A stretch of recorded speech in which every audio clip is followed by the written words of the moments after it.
Earth, a 4.5 billion-year-old planet, still evolving.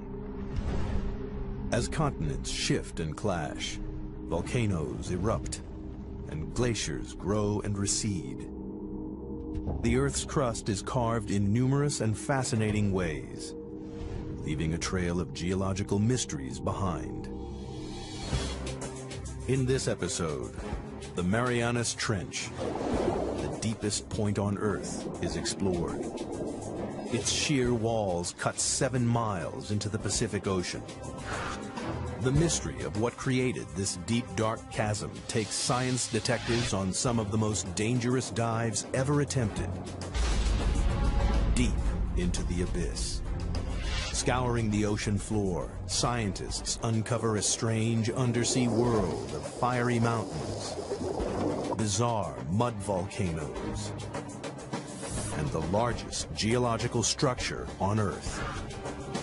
Discoveries from this unique underwater world will revolutionize our understanding of the powerful forces that shape not just the trench, but the Earth itself.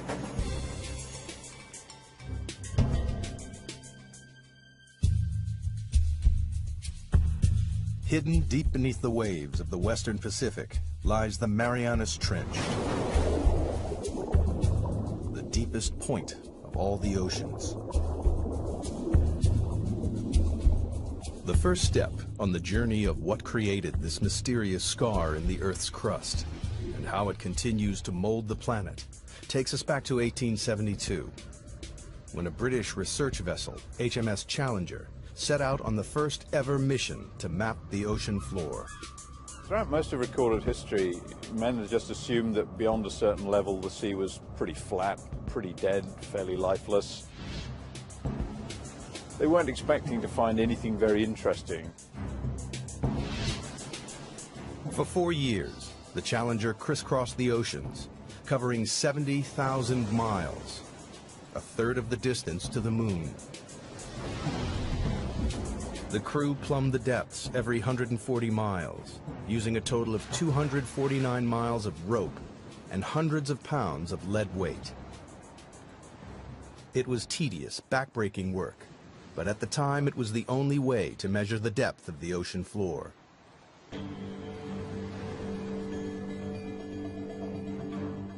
When they got to the Western Pacific, 200 miles off the island of Guam, the crew routinely lowered the rope for a measurement.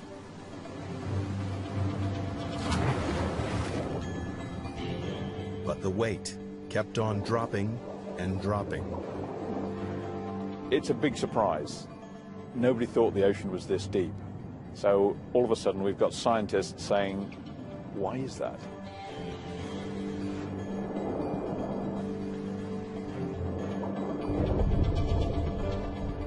Eventually, the weight struck the bottom at 4,475 fathoms, nearly 5 miles beneath the ocean's surface. The scientists would be going, wow, we've found something, and what does it mean? Is it a little hole? Is it a big hole? What kind of feature is it down there? There's a whole lot of questions you get when you find this one spectacular reading. The Challenger expedition marked the birth of modern oceanography and provided the first crude map of the ocean floor. It showed how the ocean floor gently slopes away from the land and then plummets thousands of feet into vast flat plains. But the Western Pacific is different. It drops off again into the 5-mile deep hole, a hole that blew right out of the water the long-held belief that the sea floor was flat and featureless. And it spawned a mystery, because nobody could understand how this strange underwater feature came about. It would be 75 years before any answers emerged. It took a revolutionary new technology, sonar, to push the investigation forward to the next crucial stage.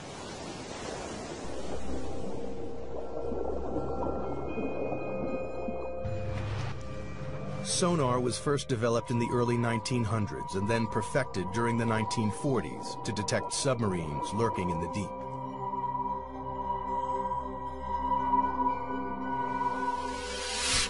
The system works by pumping sound waves through the water. The waves bounce off solid objects and are reflected back to a detector.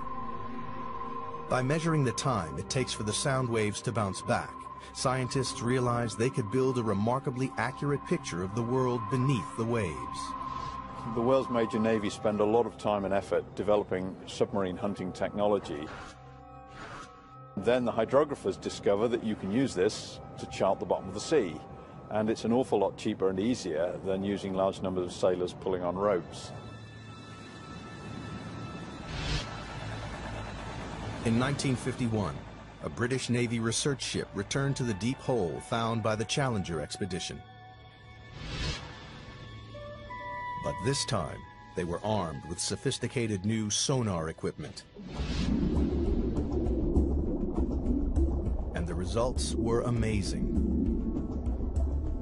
Detailed sonar maps revealed that the deep hole in the Pacific Ocean floor isn't a hole at all, but part of a massive trench, 30 times deeper than the Empire State Building is high. It runs twice the length of California, 1,500 miles from the southeast of Guam to the northwest of the Mariana Islands. People were probably astounded by what they were seeing because clearly the ocean floor had enormous changes in relief, was very mountainous in some places, had great deeps in other places. To a geologist, this would be extremely exciting. Even within the trench itself, there are remarkable variations. At its southern end lies the greatest surprise of all.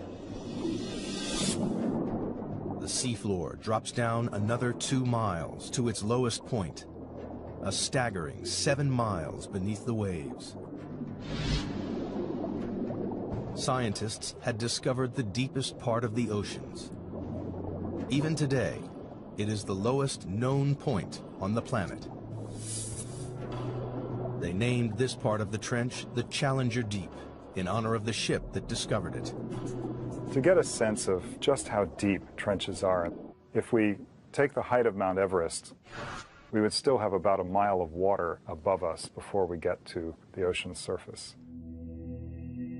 But how the Marianas Trench was formed remained a mystery. Investigators decided the best way to find the answer was to dive to the bottom of the trench, to see for themselves the lowest point on the planet, the Challenger Deep. But they faced a major problem. At the bottom of the trench, they would have to contend with pressure 1,000 times stronger than at the surface. That's the equivalent of being squeezed on all sides by the weight of 50 jumbo jets. To demonstrate the effects of such pressure, scientists use a dummy head. Today what we're going to do is actually put one of these styrofoam wig heads in the pressure chamber and expose it to the pressure we would see in the Marianas Trench. That's about 16,000 psi. A human skull would be crushed to a pulp, but the rubbery head will only have all the air squeezed out. Wow, that's smaller. And here's what the original size was, just for comparison. Quite dramatic. Pretty stark difference between something that hasn't been 7 miles deep in the ocean and something that has. Glad I'm not going there. At the Mariana Trench, human life is impossible. We're not equipped to resist those kinds of pressures. And so it's necessary to protect humans from that type of an environment. The challenge to engineers was how to accomplish this. In 1953, Swiss scientist Auguste Piccard designed the Trieste, a pioneering vehicle that could withstand the crushing pressures.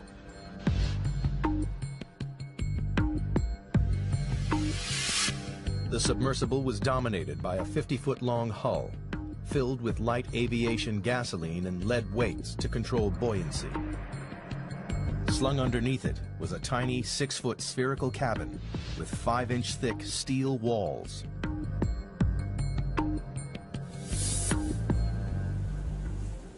Finally, after 7 years of modifications and manned test dives no deeper than 3.5 miles, the Trieste was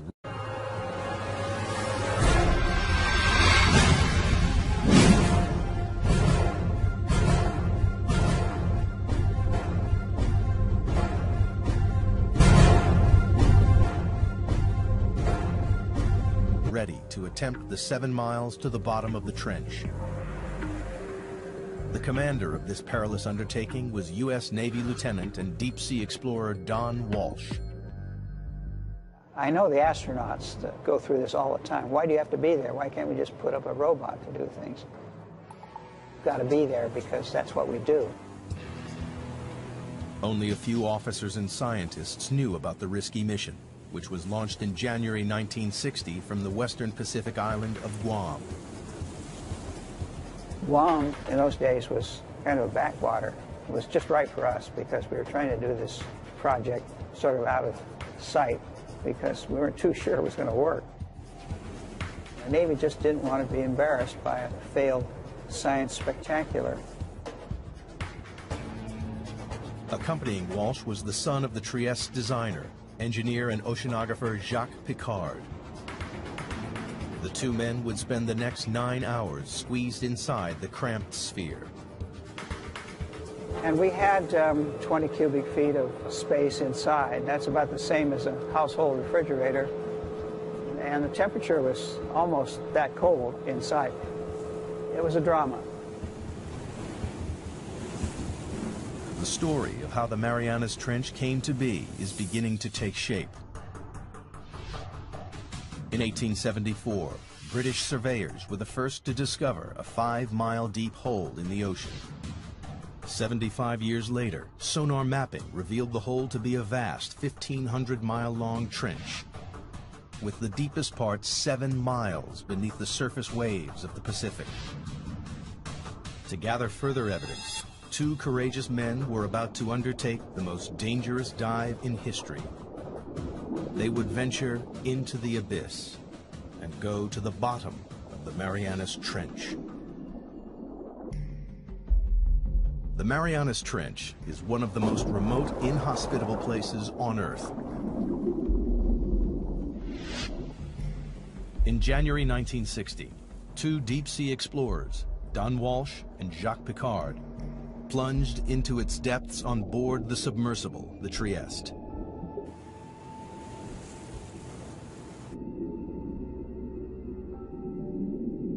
At a speed of just 3 miles per hour, they began their slow descent into the twilight zone.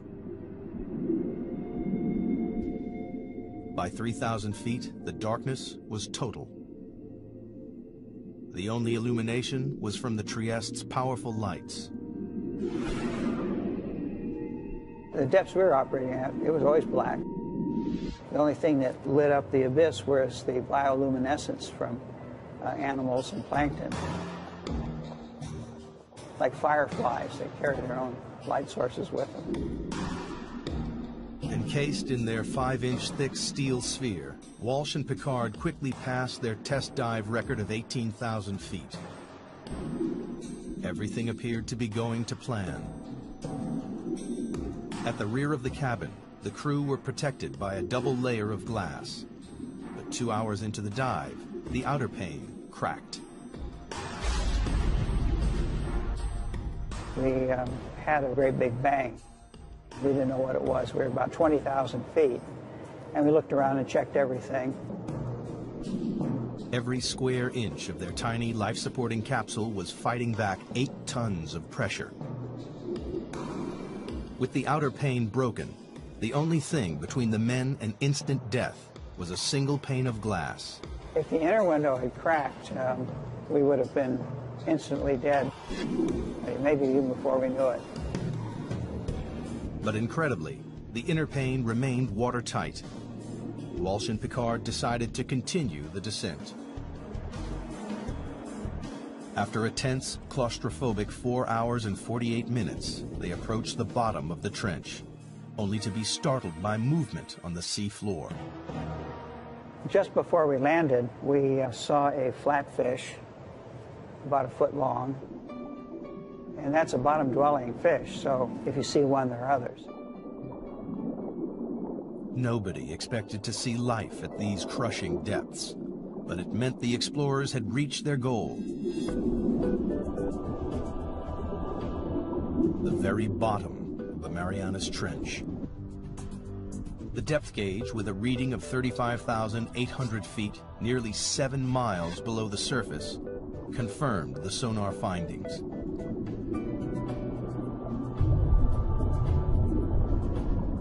Squeezed inside their bubble of breathable air, the two explorers were closer to the Earth's center than man had ever been.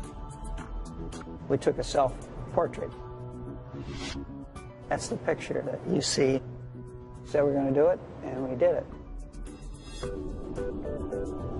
But there was work to be done. Walsh and Picard wanted to make detailed observations of the enormous trench. Unfortunately, the Trieste stirred up a cloud of fine, powdery sediment from the sea floor that obscured their view. It's like being in a bowl of milk at that point. So, realizing we weren't going to see anything, we decided to go on back up to the surface. Off the island of Guam, the Trieste surfaces after a descent into the Marianas Trench. After 9 grueling hours underwater, Walsh and Picard returned to the surface on January 23, 1960, and officially entered the record books for the deepest dive of all time. To this day, their extraordinary feat has never been repeated. The mission was a success, but the mystery remained. Geologists still didn't understand what could have formed the immense trench. And if they couldn't find the answer inside the trench, they would have to look elsewhere. Perhaps there was something somewhere on the ocean floor that might explain the trench's origins. Throughout the 50s and 60s, a team of geologists led by Princeton's Harry Hess compiled sonar data from all of the world's oceans. It was as though they had pulled out a giant plug to drain away all the water and expose the ocean floor.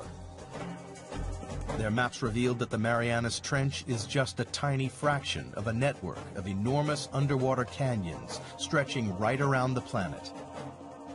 But that wasn't all. Running parallel to the trench, on the other side of the Pacific, the map showed a giant underwater mountain range, the East Pacific Ridge. And this, too, is part of a global network, a 40,000-mile-long chain of mountain ranges that ring the globe like the seams of a baseball, to make the largest geological feature on Earth. It was a major development in the investigation, one that scientists hoped might explain the trench's formation. The next step was clear. Investigators needed to understand whether there was a connection between the trench and the East Pacific Ridge.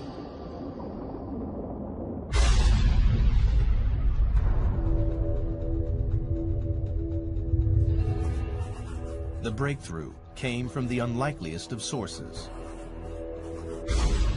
During the Cold War, the U.S. built a vast network of underground seismometers to pick up atomic bomb testing around the world. Inadvertently, the seismometers also detected naturally occurring earthquakes. When geologists plotted these on a map, a pattern emerged. The earthquakes were clustered along the ocean's ridges and trenches. It was a discovery that transformed our understanding of the Earth. Geologists realized the friction that causes earthquakes comes from movements that must be occurring deep beneath the ridges and trenches. With this great investment in seismology, it became possible to locate very precisely where earthquakes had occurred. And it was these things, the precise location, the depth, and the motion, that really gave the outlines of plate tectonics. It was the birth of an extraordinary new theory. The solid layer of rock, the crust, on which the land and ocean sits is broken up into a series of vast slabs that geologists call tectonic plates. It's these plates that are moving, grinding past each other, and triggering earthquakes.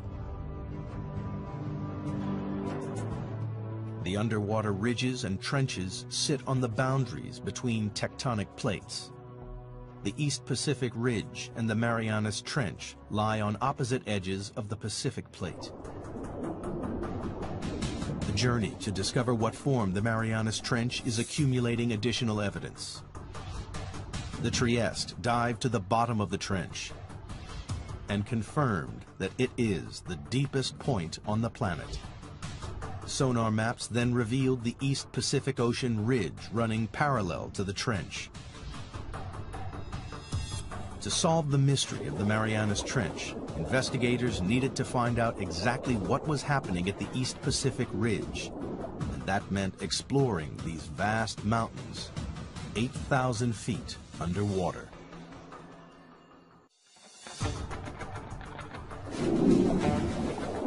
The pieces of the Marianas Trench puzzle are falling into place with the knowledge that it lies on the western edge of the Pacific tectonic plate. On the opposite side of the plate lies the East Pacific Ocean Ridge, part of an enormous chain of underwater mountain ranges that ring the globe to create the largest geological feature on Earth. Scientists had a hunch that this colossal ridge might help explain how the trench was formed. And they found a major clue halfway round the globe, where the ridge passed beneath the middle of the Atlantic Ocean. During the Cold War, the U.S. Navy developed a new technique to spot Soviet submarines. They scanned the seas with a tool called MAD, a magnetic anomaly detector, which could pinpoint steel hulls lurking in the deep. But they stumbled across something else. Running parallel on either side of the ridge, they found strange stripes of magnetic rocks, alternating positive and negative away from the ridge's peak. Here's the mid-Atlantic ridge coming down through here. Almost perfectly symmetric on either side of that are these white and black stripes. These have often been called zebra stripes. Geologists know that the Earth is like a giant magnet with a north and a south pole. But the magnetic poles aren't fixed. Every 300,000 years or so, the magnetic field suddenly flips 180 degrees.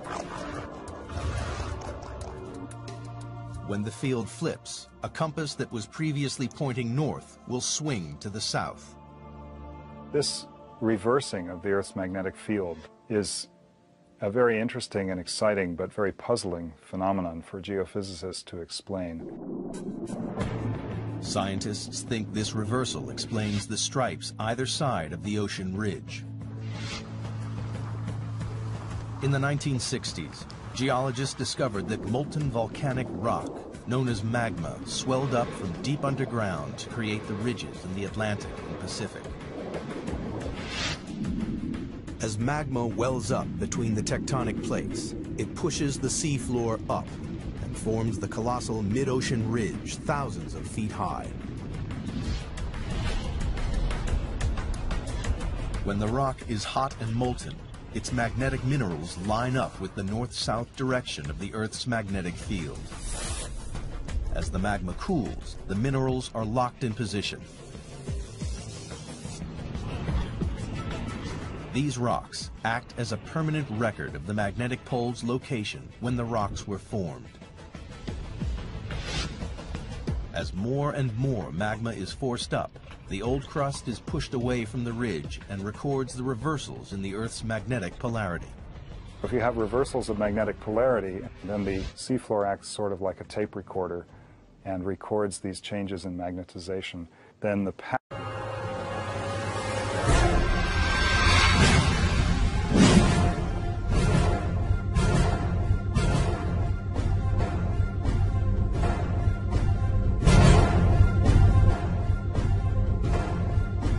pattern of magnetic stripes allows people to calculate the speed at which the plates are moving apart. The zebra stripes are proof that over time, the seafloor in both the Atlantic and the Pacific is spreading away from the ridges at a rate of more than 2 inches a year. But geologists needed proof that magma created the ridge. If red-hot molten rock is forming the enormous mountain range in the Pacific, the surrounding water should be warm. In 1977, a team of scientists set out to discover whether this warm water really existed. Dudley Foster was the pilot for these historic dives. It's been an exciting occupation because you're on the cutting edge of science. New discoveries all the time.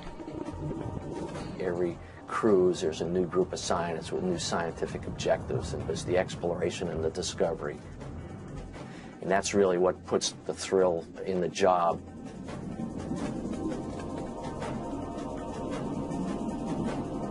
For weeks, the crew scanned the undersea mountains without success. And then they hit the jackpot. A bizarre pillar of rock, spewing hot, toxic gas.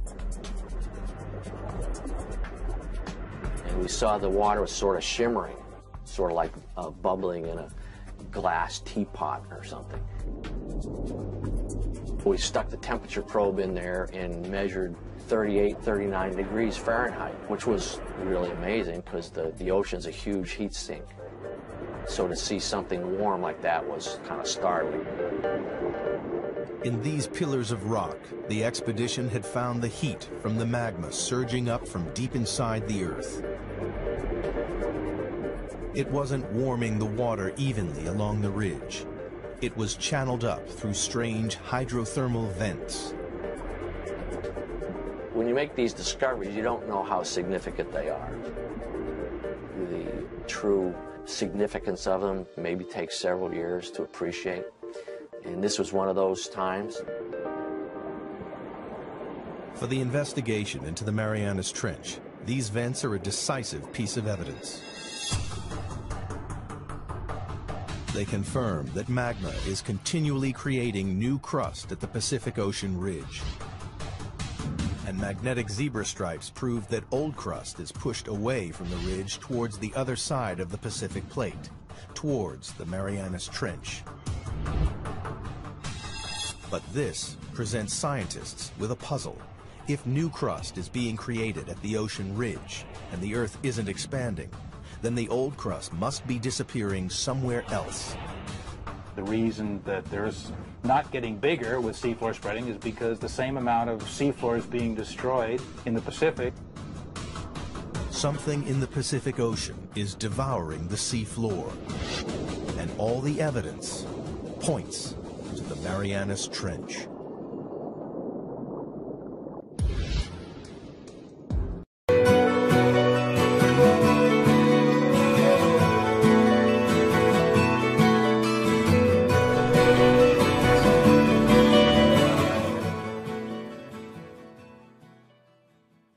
In the hunt to discover what formed the Marianas Trench, scientists now know crust created at the ocean ridge is being devoured somewhere and by something in the Pacific Ocean.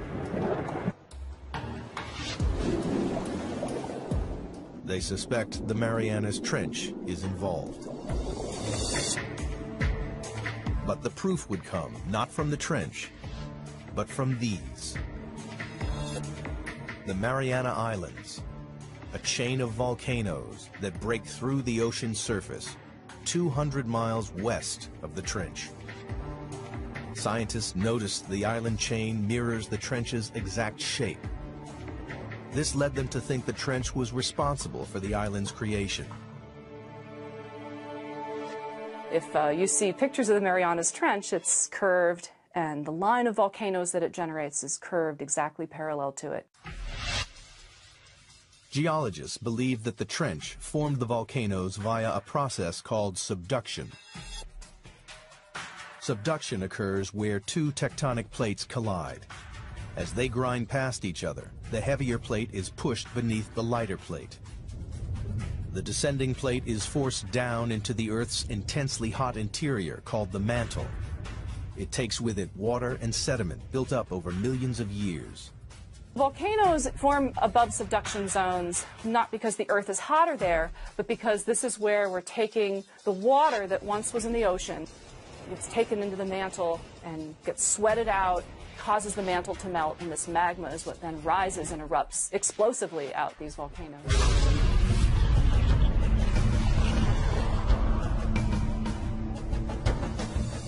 The water in the sediment forces magma to swirl up and push through the plate above. And when it breaks the surface, it creates volcanoes, like the volcanoes that form the Mariana Islands. It was subduction that formed the islands west of the trench and gave investigators the breakthrough they'd been looking for. Because here, at last, was a process powerful enough to create the Marianas Trench. As the descending plate dives down, it digs into the mantle. Here, the colliding plates form a trench, a giant crease in the ocean floor. It seemed that scientists had finally explained how the trench was formed. There was just one problem. A very large problem. Around the world, subduction zones cause violent earthquakes and catastrophic tsunamis.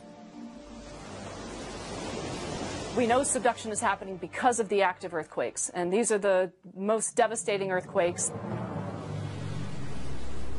This is the earthquake that generated the tsunami in Sumatra. Also, the other very large earthquakes in Alaska and Chile.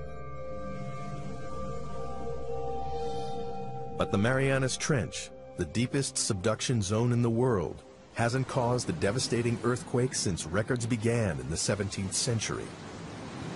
Investigators needed to know why. That's the $60,000 question. They hoped the trench's shallower western edge might provide the answer.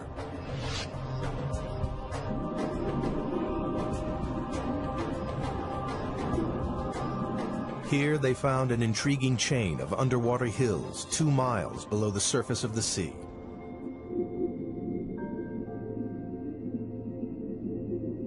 Engineers drilled down into the hills and collected core samples.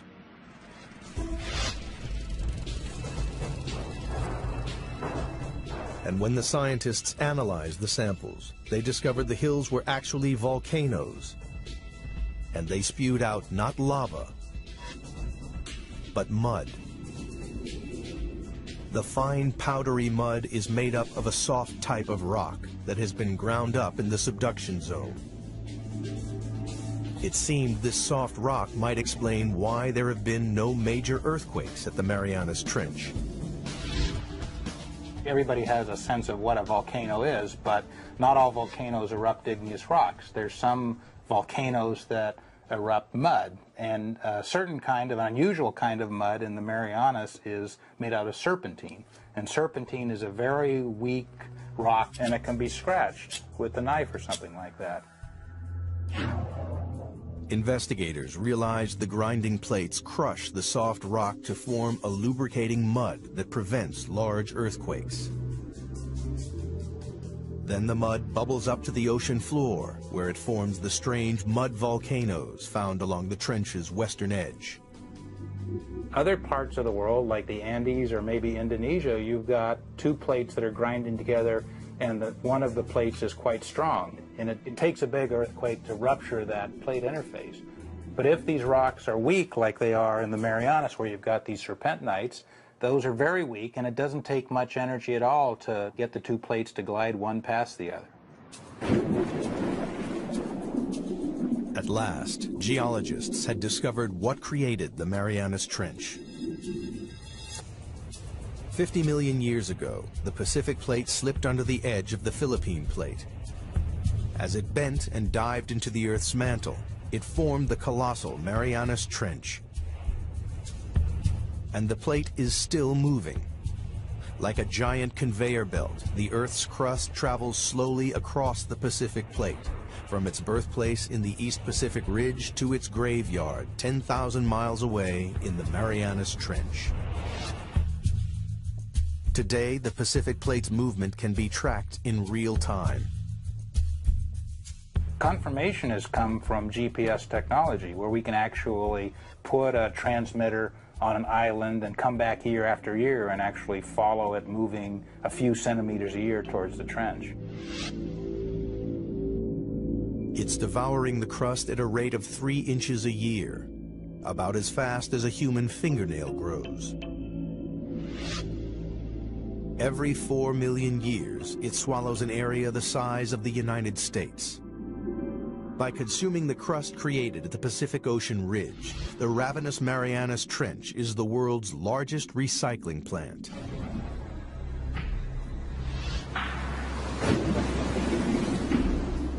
But there was one remaining and major piece of the puzzle to find.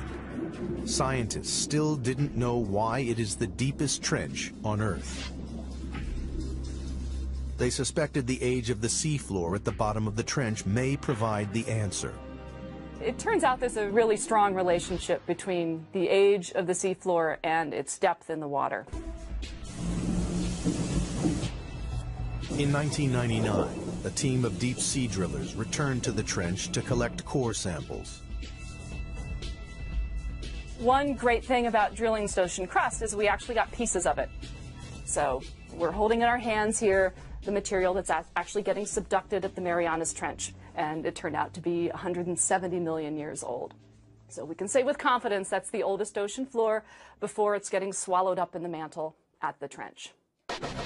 But why is this piece of rock the oldest on the ocean floor? The seafloor at the Marianas Trench is so old because it's been so long since it was born. So it was born in the equivalent of the Eastern Pacific today, and it's just been going on longer than any other place in the oceans before it's been subducted. The Pacific Plate is the planet's largest tectonic plate, covering an area 11 times the size of the United States. When crust bubbled up at the ridge 170 million years ago, it was light and buoyant. But as it traveled 10,000 miles across the plate, it cooled and became compact and dense. Over millions of years, the dense crust got heavier and began to sink into the mantle below.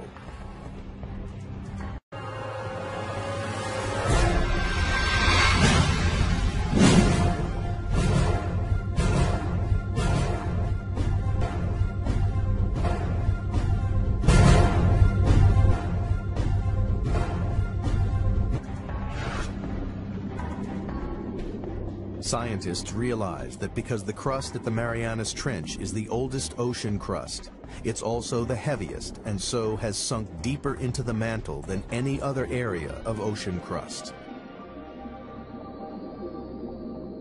Here at last was the explanation for the trench's extraordinary depth. The picture of the Marianas Trench is almost complete. Volcanic islands mirroring the trench's exact shape lead scientists to believe it runs along a subduction zone. And slippery mud volcanoes explain why it doesn't create large earthquakes. But one question remains unanswered. Towards the trench's southern end, the vast chasm drops a further 2 miles to its lowest point, the Challenger Deep, 7 miles beneath the waves. The question is, what makes it plunge so deep?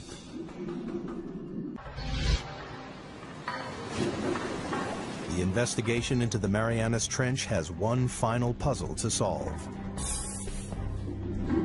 At the trench's southern end, the sea floor plummets a further 10,000 feet into a 7-mile deep chasm called the Challenger Deep. It's the lowest point on the planet. But so far, scientists have been unable to explain why this one section of the trench is so deep. Now, They believe the shape of the descending tectonic plate may hold the answer. The Challenger Deep, in addition, is a little bit deeper because of some peculiarities relating to how the slab that's going down is behaving. A narrow slab of crust has torn away from the Pacific Plate's descending edge. Well, it's basically got to do with how the slab pushes the mantle out of the way. Where you have a narrow slab, like you have at the Challenger Deep, it can sink almost vertically because the mantle that it's trying to displace can move around out of the way. Investigators have finally unraveled the mysteries of the Marianas Trench. And in the process, they've made a discovery with implications that stretch far beyond the trench itself.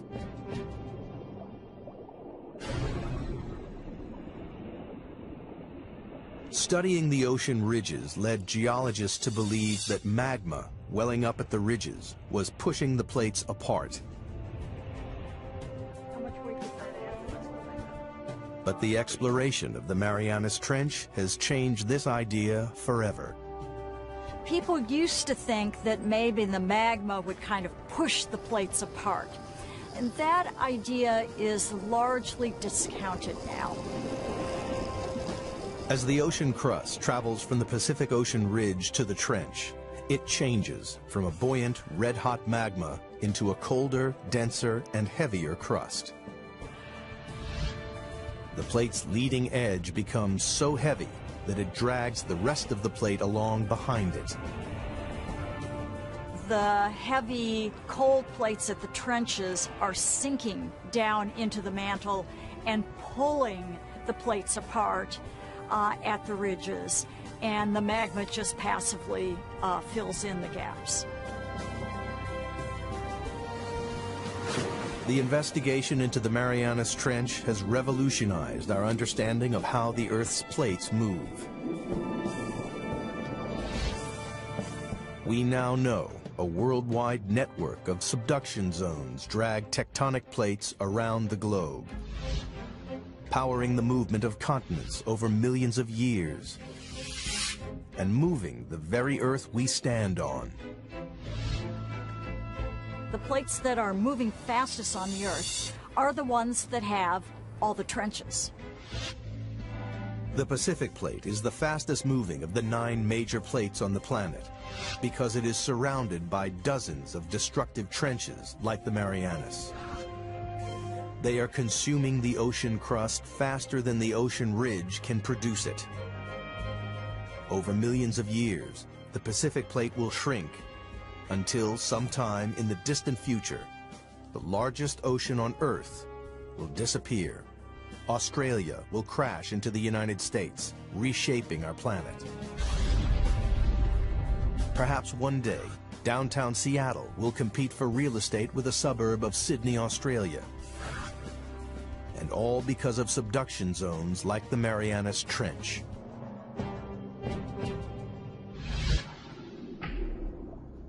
But for all its significance, man has only ever dived to the bottom of the trench once, and there are no immediate plans to return.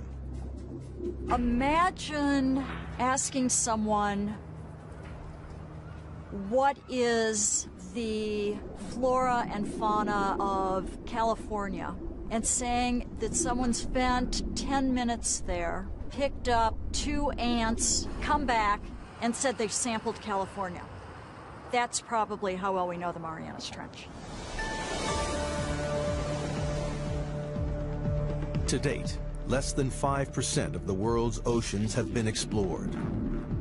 But only by returning to the ocean's very deepest reaches will we fully comprehend the incredible forces that recycle and rebuild our world. The way I like to think of it is that ocean exploration leads to new research questions. And if we don't have exploration, we don't even know the right questions to ask. It is now known what a geological wonder the Marianas Trench is.